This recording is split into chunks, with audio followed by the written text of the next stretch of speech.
Amigos de Fiesta, el día de hoy nos conectamos de manera virtual con la actriz Ella Balinska de la nueva película Run, Sweetheart, Run. Ella, how are you? I'm doing great. How are you?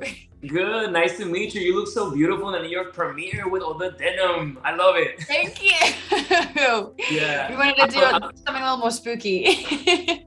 Nah, you looked amazing. I'm sure you had a lot of fun in the premiere. You look so great. And I mean, everybody's in for a treat with this movie. Run, Sweetheart, Run.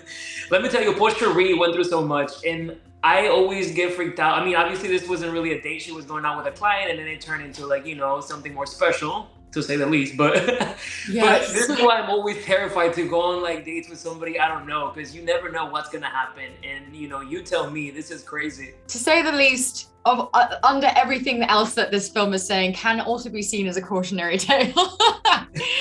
However, we're really excited to be able to bring a film that is so rich with themes that also is a great horror movie.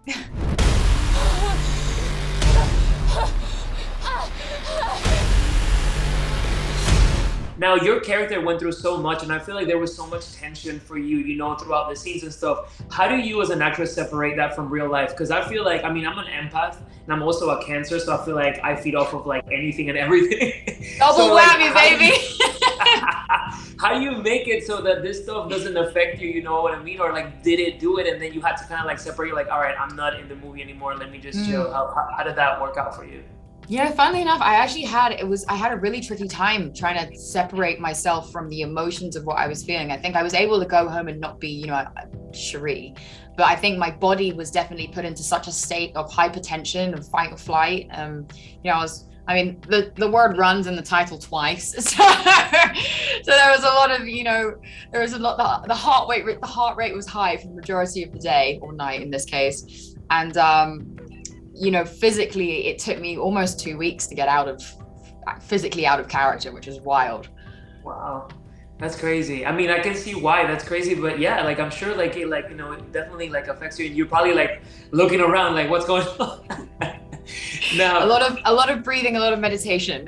Yeah. There's a saying in Spanish that I feel it applies so good to this movie, which is I'm gonna say it in English, but basically what it means is like, faces we see, hearts we don't. Kind of saying like we don't know really people's intentions. This applies so good with this movie. Yes. If you can just tell us a little bit, obviously without spoiling too much, but just tell us, what can people expect on Run, Sweetheart, Run? Run, Sweetheart, Run is essentially a movie that feels like it's starting off like a rom-com. I mean, aside from the first scene, which is a little bit heavy, it feels like, you know, she's about to just go out on a date and immediately, or a client dinner, I should say, and then immediately she gets thrown into something which is the exact opposite of that, and she spends the rest of her night trying to find out a way to survive. And you can expect some really impressive character arcs, some really scary moments. If you're a fan of a jump scare, there's a couple in here, a little warning there. But also a story that has some really awesome themes for you to think about once the film's finished. There's definitely a deeper message behind the whole movie, you know, especially with everything going on and stuff. And, you know, and a lot of people go through like abusive relationships, so, you know, so I feel like there's definitely a message behind the movie, and that's so cool that you guys, you know, touch on that. Hey everybody, I'm Ella Balinska. Check out Run, Sweetheart, Run when you can.